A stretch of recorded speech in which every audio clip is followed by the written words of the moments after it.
Had a good day today talking to Pete Macler and Ed Kaczmarek and Caelan about core making. How do we manage core making? What are the critical features of core making? How do we make sure that we get the value added in core making? And so we had a really nice discussion about how do we think about core making in the foundry operation? What are some of the key parameters? How do we manage this and understand it? So I hope you enjoy this. We certainly are going to circle back and do mold making and other things. So if there are particular questions you have, please let me know so that we can make sure to cover it.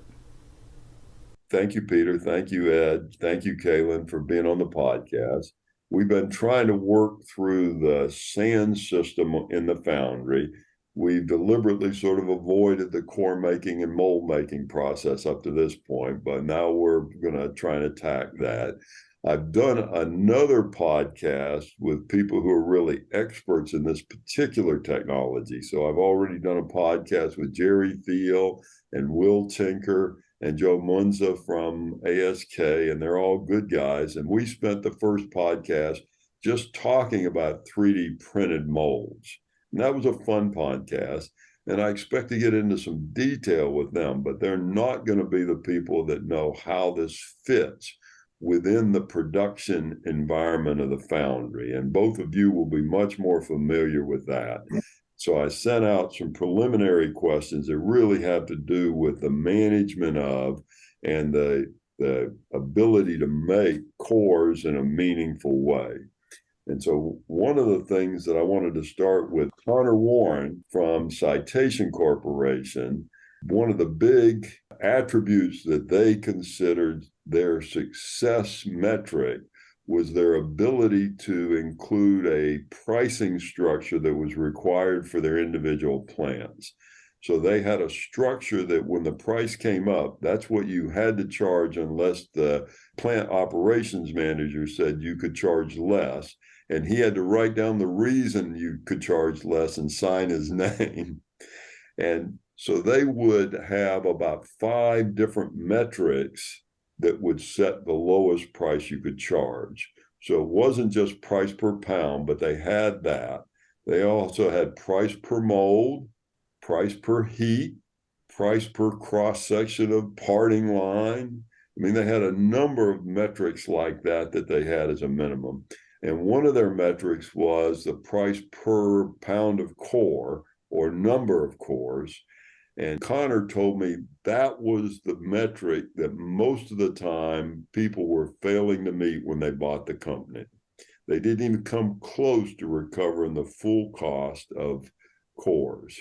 So Ed, why is that? Why would in a foundry would you not fully cost the cores in terms of the production of your product? Well, firstly, it's not easy. And in a broader sense, my experience is that most, I'll call auxiliary operations, of which cores are a big part of that. Okay. But most of those operations are undercosted. And people don't capture a lot of the hidden costs. Not only do you have to figure out the direct cost of making a core, which sure you can come up with how many cycles can you get per hour and what is the core weigh in, so what are your materials, blah, blah, blah. But there's a lot of other handling and other costs that go into that. If you start putting a bunch of cores into a casting, it's going to require more layout time. It's more likely that you're going to have scrap. I mean, there's just a variety of things that go into doing these operations that don't tend to get costed. And so you can talk about having costs. One of the side disadvantages of being old is I forget the term, but have your accounting system, where you try to break down every cost. Yeah, activity-based cost. Yeah, exactly. And in theory, that's fine, but it's very, very difficult to do that. And consequently, things get undercosted. So if you're going to put a core in, if you have an alloy that's an unusual alloy in your operation, it's probably going to be undercosted. If somebody's requiring more sophisticated material handling beyond even the standard test bars, probably undercosted. And so that's a little bit broader answer to your question than you might have had. or we're looking for, but it's a real issue in costing for foundries. So do you, what would you consider an auxiliary operation? I guess I would have always thought that core making was part of the core manufacturing process. Yeah, I'm basically saying anything other than your basic melting, molding Okay, operation, because you have to do those to make a casting. The sure, casting doesn't have to have a core in it. So um, so core making is kind of on the fringe, but heat treat is another example. You sure, know, things that require some kind of extra process sure. usually cost more if they're costed at all and put into the cost system. They're usually undercosted. There's more handling. You got to forklift your pallets of cores around, and you got stuff waiting in piles and heat treat. It's all inventory cost while you're waiting. So Peter, this raises a question that I'd never thought of before, course setting. How expensive is course setting? And is that something that we really cost out well? And how difficult is it in terms of plant layout to account for both core storage, core production, and then core transport to the line so that it can be put in? How do you think about core making as someone looking at the overall plant layout and flow of materials? Well, there's a lot in that question, but I think starting out with, if I can build a new plant or a design for a new plant, I'm going to put that core line near the point where the cores are going to be set. I'm going to make sure it's near it, the transportation is short, and that there's sufficient storage in that area. So if it's positioned properly, we eliminate a lot of forklift trucking and broken cores and just the cost of doing it. So initially, put it in the right place. Now, as far as core setting, it depends. I mean, if you're running horizontally parted match plate machines, automatic match plate machines, almost all those companies can provide you with automatic core setting units. Not all cores will easily work with that, though. I'd say the majority of high production work, you can make it work. Sure. On jobbing work where the runs are quite a bit shorter, it might be a trade-off to do that. So not all jobs are suitable for automatic core setting. In some of the more sophisticated shops where you've got, well, let's do automotive, for instance, they'll do a kit. In many cases, they'll put a core kit together offline and have that whole kit picked up and set into the mold. And, you know, if you're banging out 200 molds an hour, you have to do that. There's no way you're going to hand set that. So that has to go in as a kit if possible. On the other end of the spectrum, aerospace, it could take a week. And I've seen a mold that took a week to construct with 256 cores. Every one of those cores was set with a fixture, a micrometer essentially. Sure. So I mean, there's a broad spectrum here in front of us how you do that. I'd say for the guys with a DESA shop or the horizontally parted match plate shops that are running high volume, absolutely, it's good to have the automatic core setting.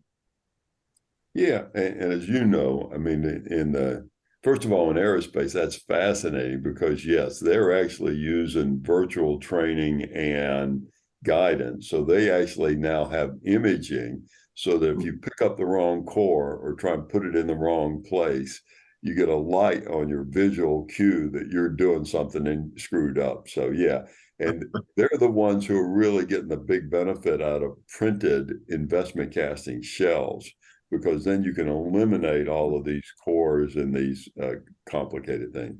Most of what you said really does make sense in terms of high volume production, but even our railroad guys who are making, 30 or 40,000 or something, I don't know, maybe Amstead has automated core setting for side frames and bolsters down in Granite City. I'm not sure. I don't think McConway has it for their coupler plant in Pittsburgh. And other than that, I don't think anyone is making the volume. Even the shell molding stuff at like Eagle Alloy, I think they hand set the cores. Mm-hmm. You know, some of the automated lines, these Ematic type lines, you really can't set those cores by hand. Sure. And it's really a safety issue, even if you wanted to. Sure. But those aren't the machines that our industry tends to run, and so we tend to be much more do things by hand or setting these by hand. Yeah. So you have to do that after you do the coating, right? So your core setting is after coating, before closing. That's the window you have to put it in. And you put it typically in the drag. And one of the things I wrote like 40 years ago was, in quality systems, a guy forgot to put the core in the mold. No quality system is going to eliminate that. But now we do have quality systems that will eliminate that, because now I think we even have one foundry that's going to use a vision system that will check each mold before it's closed to make sure that all the cores and chills are in place, which will be really interesting. You know, a lot of what we do it is kind of difficult in these podcasts, in that we have a diverse membership that uses a lot of different processes, a lot of different core processes. Sure. Shell core is typically tougher than many other cores. And so some of the discussion is job specific or plant specific. And so, you know, there's a few general things like process control is important, but we do have to be a little careful to recognize we have a very diverse membership with diverse systems. Well, and one of the things I want to do in the podcast is give people sort of a historical and intuitive feel for what goes on. And so we're not going to cover in any detail bake cores, but I thought it would be important for at least to spend 3 minutes talking about the fact that in ancient times, we used to make cores with a little bit of clay and some cereal and some oil, and put them together like they were cookies on a tray and put them in an oven and bake them like they were cookies. And they were really nice cores, and they worked well at fairly high temperatures. And so when I started, almost every fairly large steel foundry still had an oven, and the oven would go up and around and back down. So on the other side, the cookies would come out, which were cores. And you could get a fire in the because if you got it too hot, you could catch the oils on fire. Right. And the one artifact that we have from that system that remains today, Caelan, do you know what it is? Not off the top of my head. No bake molds, no bake binders. The only reason in the world we call them no bake binders is because we used to cook our cores in core ovens, and new binders, that meant that you could make the core without cooking. It was a huge deal. So no bake binders is the legacy of the old core making process. But you asked earlier about moving cores around, and I think the design parameter, as usual, Peter's right on track. I agree with everything. I don't know I've ever heard him say anything in any of these discussions about equipment layout that I disagreed with. But scheduling and job shops and how you do things and how you stage cores and how many are you making for each thing can make it a little more challenging on how do you get your cores sequenced with your mold line. I wanted to dig deeply into that, because that to me is one of the principal challenges we face. My understanding is, and you're going to correct this, but my understanding is you need to let the cores around for about a day so all the volatile organic stuff is gone. You want to use them in less than a week. The core department doesn't always get that. When are you going to make them? How many are you going to make? They make a few too many, so if you break one, you don't run out. You've got to put them into storage and take them out of storage. But if they stay in storage too long, they're going to go bad. So how do you manage the inventory, or am I correct? We just do it badly manually. Well, and I'd also add an auxiliary question to all that of early on you were asking about cost. How do you factor in these auxiliary functions within the foundry? Well, we're also talking about handling. There's an engineering aspects, supply chain, logistics, all of that. Does that ever get factored in as we try to look at core making? You're saying we undervalue it, and there's a whole bunch of additional factors that are going to go into that that are probably even more complex to try to add into the equation. I personally have never seen anyone that actually costed them correctly, as far as I was concerned. In the end, though, you still have to come up with something you can use. And so you come up with some of these rules of thumb, or, certain outlier boundaries that if your costing system doesn't come up with at least X, that something went wrong. But it's very difficult, and if we'll come back to staging. Sorry, I'm talking too much. Go ahead. Oh, I was actually, no, you weren't talking too much, but I did want to ask Peter a question. When you're designing the plant, how do you decide how much storage, given the fact that I need to make them, leave them sit around for a while to get rid of all the volatiles, but use them in some period of time? And I'm not very good at scheduling, so I know I'm going to be probably making too many too soon, and so I'm going to need enough storage. And that's the core department, because they never want to be late when they pull the pattern and start making the mold. Yeah, usually if you have too much storage space, it's just fine because you can find use for that additional space. So when sizing your core storage area, be very generous, because that space will be used some way.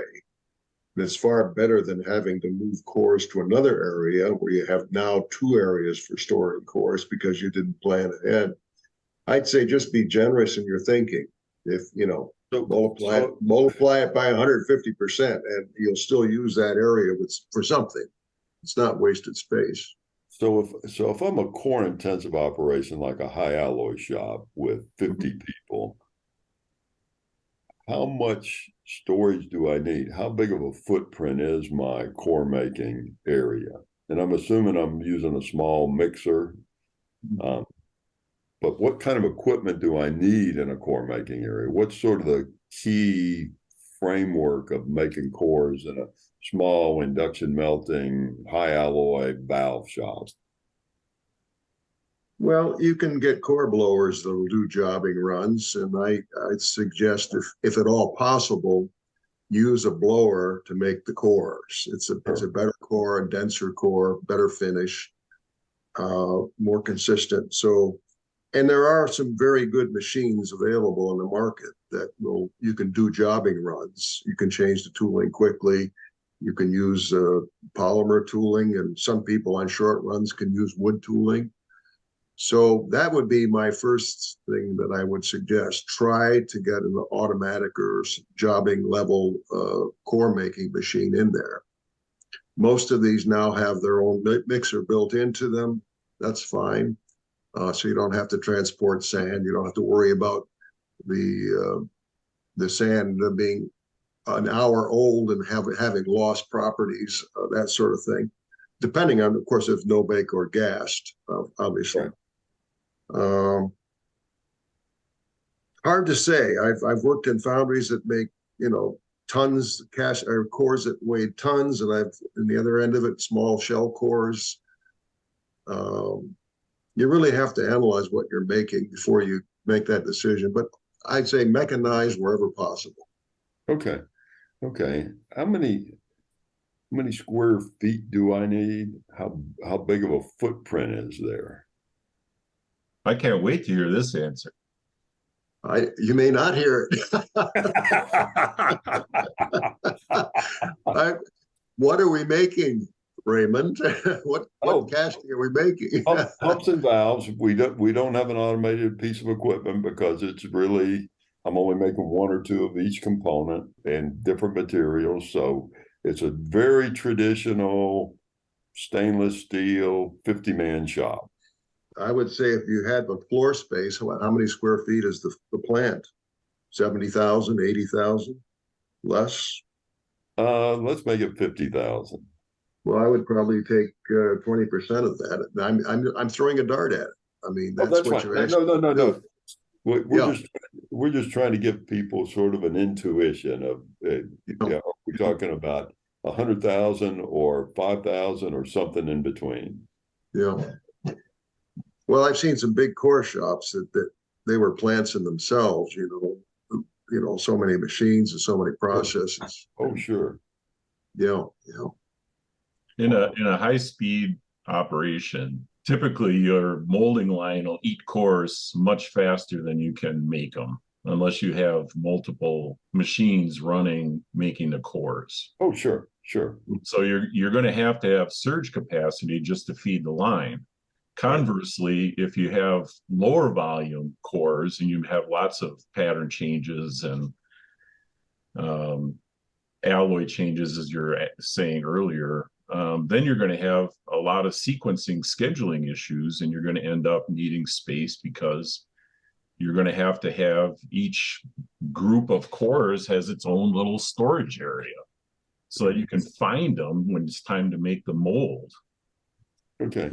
And you ran you ran a foundry like the one I'm talking about as the specialty foundry there in Milwaukee.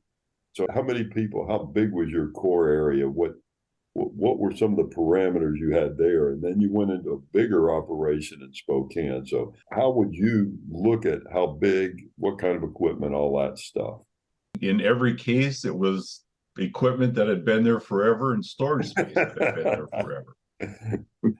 Yeah. And so you make it work. Yes. And you work around it. But you have to be aware that there are constraints. If you're making things, again, talking process control and storage and moving and stuff, those cores break. If they rub up against each other, the dimensions are off. And if they rub enough, it might break again, back to breaking. Foundries tend to vibrate. And so if you have even if you're not moving it, if you have cores in storage and they're touching each other, they're rubbing away sand. Sure. I've seen cores that end up being little mounds of sand because they've eroded the two sides of the cores that they weren't moving just from vibration. And so all of these issues are ones that a specific operation has to look at what they're doing. The trick is to understand you got to have some kind of a system that works with process control from the silo all the way through to when you set that core, and even setting the core. How do you handle the design, manufacturing, storage, retrieval of all the tooling for coring? Well, that's another good one. And another hidden cost, as Caelan, alluded to a little while ago, you got to move this stuff around. You got to store the tools. Core boxes tend to be a little more flimsy than patterns. Patterns are kind of built to move around on a forklift, and they tend to have a nice flat back. The blower cores that Peter is talking about tend to stand up on the plates. And so you got to be careful when you handle those. And you're going to have some type of inventory system so you can find whatever core boxes you're looking for, because you don't want that part to get on the molding line. You have 9 of the 10 cores because you forgot one. Yeah. And so, again, it's more complicated, hidden costs, etc. How much core scrap? I mean, I remember Ezra Kotzen, who was a delightful gentleman. I mean, just really a terrific guy. Always talking about going to one of the big automotive plants where they were filling up a hopper every shift with broken cores, and he was complaining that they hadn't fixed their process. How much core scrap do you expect? 1%, 10%? Not much. Not once you got your process dialed in. I don't expect to see much scrap. Maybe 1%, 2%. Okay. I agree with that. Yeah. And ordinarily you just have a small, normal, no-bake mixer. What size mixers would you expect in a core making operation? But it's totally dependent on How big what they you're are? Yeah, making and the size of the core. And, you know, a lot of these, if they have the mixer, you know, basically integrated right into the blower, sure. you can make your batches, you know, relatively small batches, and, you know, you use it, and then in the meanwhile, you're making your next batch. So that isn't as big of an issue as if you're trying to do some convoluted system. Okay. You know, making core sand offline and then trying to transport it and use it. Yeah, one of the big things that has happened lately, of course, if you have more than two cores to put together and it's not bigger than your desk, then you're probably buying those as printed now. If it's a new core for sure, because you don't have the tooling cost, and it's less expensive to buy it than to pay somebody to make two cores and put them together. Okay. So that's a relatively common movement. What else if you were going to tell somebody new in the industry about that, you were taking them through the plant, they were going to be an operations shift person, what would you tell them about the core making operation that somebody in operations would need to know that they wouldn't know otherwise? What do you need to tell them? Hold on to your hat. Life is going to be terrible. What are you going to tell them? Well, if I'm going to answer that, I'm going to say, presumably your operation has set up some kind of process control, and I hate to dwell on it, but a lot of this core stuff is kind of a sealed operation. You can't really look at the mixer and see, is it running properly? You're blowing your cores, or however you're making your cores. You have to have a process system. And if I'm taking somebody around and I'm trying to say, these are the things that you're going to start with, is what are your process control parameters, and are you hitting them? Okay. You know, and then you can drill down further to see, can you make improvements to that? But if you're following all your process control parameters, you should be in pretty good shape. Occasionally something, you know, goes wrong that your system isn't set up to handle, that you're not looking for. But otherwise, those are your parameters. I mean, and it's not as straightforward as it seems. You have a silo of sand and you have your anti-segregation system. But if you let that silo get too low, it's still going to give you a bunch of fines, and you're not going to make good cores. Yeah. So, okay, are you controlling your silo within, you know, a certain parameter, or it doesn't get below a certain parameter? Sure. Are you testing your whatever testing system you're using, dog bones or whatever the latest, greatest system is? Are you within the parameters that you've identified works for your system? And of course, at the end of the line, are your cores breaking more than your 1%? Yeah. So, Peter, you were going to say something. Hop in there. Well, I probably forgot it. No, I had one client that I thought it had a nice process. They use a Kanban or Kanban, however you pronounce it, a method on their cores. So the core room supervisor would just quickly take a look at the storage area and make sure there was the proper number of cores available. And he just kept that Kanban thing running, and it was beautiful.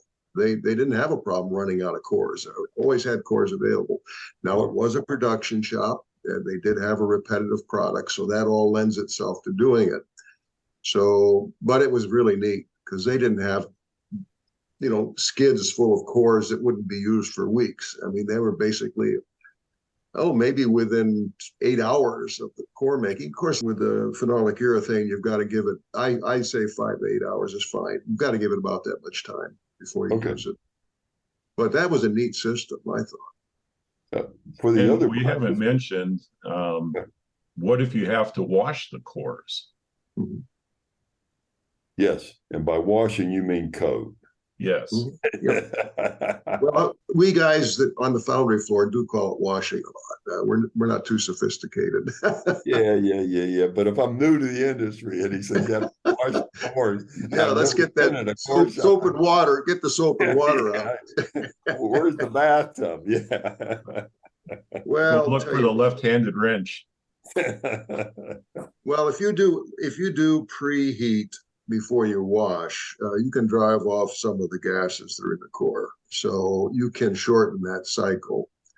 And preheating obviously does some other good things. But typically when it's a water-based wash, I recommend a preheat first, then wash it, and then do your dry. And that's I think is current state of the art. That's the best way to do it. If you use alcohol, not too many people are using alcohol. It's convenient, I know that, but you do have the OSHA issues and the fire protection issues that you can put in place. There's a place for alcohol, definitely. So it's not going to go away. It's just you have to put in the ventilation, the fire protection, and all that to work with it. Yeah, I'm glad to hear Peter talk about preheating the cores, because if you're using a water-based wash and you don't do anything, you take it out of storage and you try to wash it, and now you're going to dry it, you're going to drive that moisture into the core. And as we've had discussed in earlier conversations, humidity, water is really deadly for a lot of these core binder properties. So, Peter, how long after making the core with something other than phenolic urethane do I have? I assume with the gas cores, you don't have any time. You can use them immediately, or do you need to leave them around 2 or 3 hours? Well, it depends on what the gas is that you're curing with. If it's sulfur dioxide, yeah, no problem. But if you're using TEA or DMEA, you got a problem. So, is the sulfide only for furan and then the others for the phenolic urethane, or are they? Typically, I would say I don't have all the knowledge in that area. No, that's fine. That's fine. I have put in SO2 systems in the past. Not lately, though. I'll tell you that. I think phenolic urethane has really captured everyone's attention. I did have another sort of set of questions or thoughts. It used to be that a core maker was a really highly skilled trade.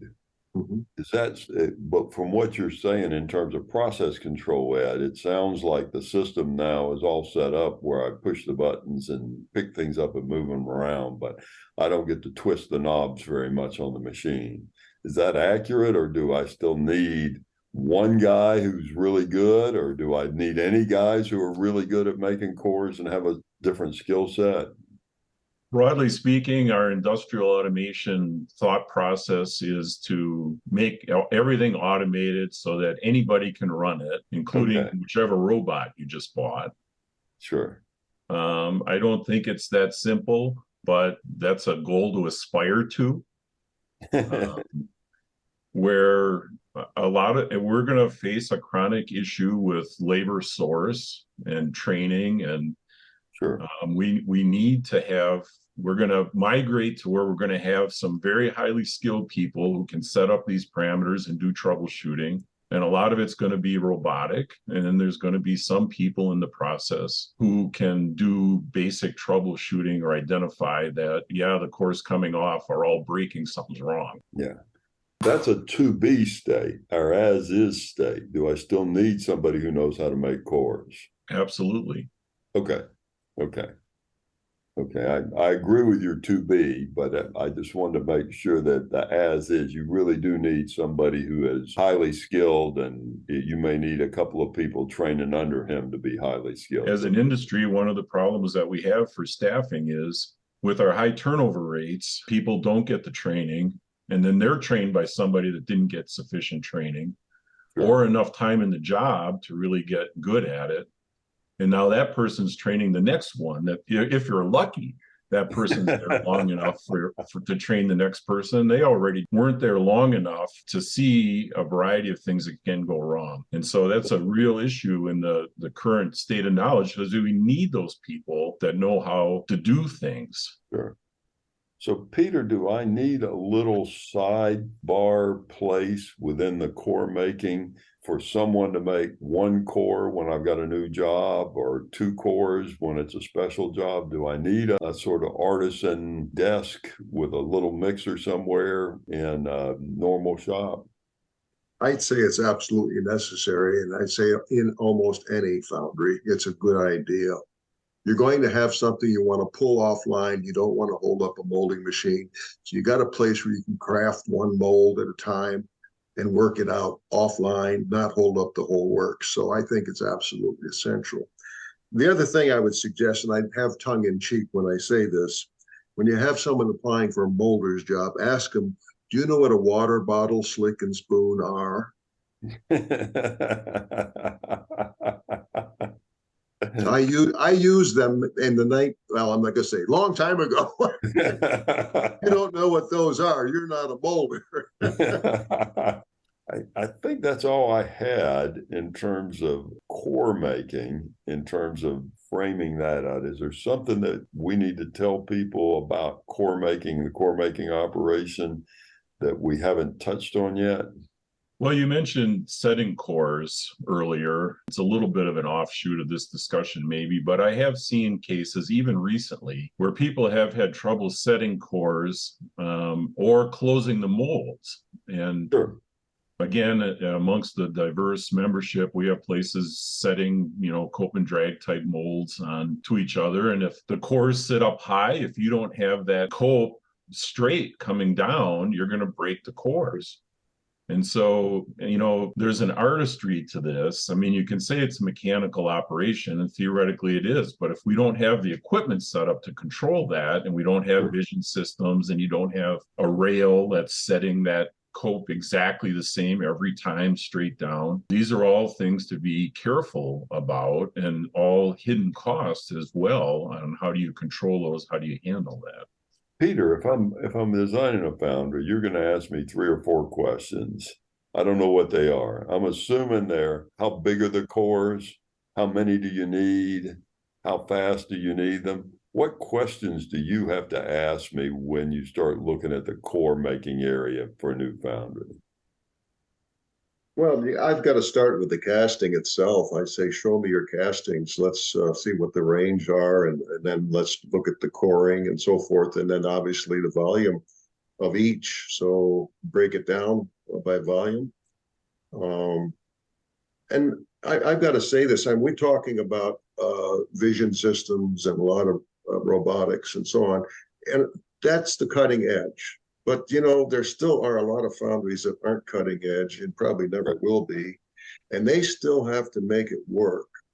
So instead of having a computer running something, they have a person running something. And I think that's where we have to give some attention, because not all these shops that are not automated now are going to be able to afford to get there. Now they have 2 choices: either get darn good at doing it manually or go out of business. So that's the big challenge, I think, for our industry, really. And I diverted a little from the question, but there are going to be shops that simply can't afford to do this cutting edge stuff. They won't do it. They aren't able. So I think we've got to help the foundries that aren't able, because they really need the help. Otherwise, they won't be here in 10 years. Yeah.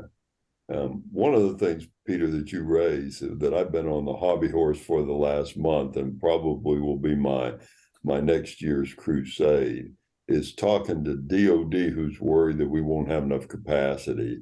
What they think, and the Department of Energy, is that there's a capital shortage we have and a workforce shortage, both of which are correct. But what they don't realize is that both of those are really an artifact of 40 years of public policy that affected our profitability. And until I can achieve high levels of profitability, even if you give me the money and train the workers, I'm not going to survive. I need a level of profitability. So I tell DOD people directly, if you want me to make much higher quality castings at a lower cost in innovative ways, the only way I'm going to be able to do that is if you change policy so that I'm highly profitable. If I'm not highly profitable, it's just not going to happen. And one of the odd things is our public policy believes you need a private sector to create the goods and the values to support the government, but the government has an infinite appetite for funding. And so they believe they can take as much of your money away as they want, as long as they don't put you out of business. And the legacy of 30 years of that sort of public policy means that capital-intensive industries like the steel foundry industry are not only hollowed out, they're not profitable enough to make the reinvestments and do the innovation that we need. So it's just a fundamental public policy problem. It's not that we don't know how to run a foundry. It's that we can't survive in an environment where every time I make $1, you take 90 cents of it. Just really a problem. So I liked what you had to say. Really want to thank Ed and Pete and Caelan. We had a really good discussion. I hope you found it useful. And certainly if there are other things you're interested in, please let me know. Thanks.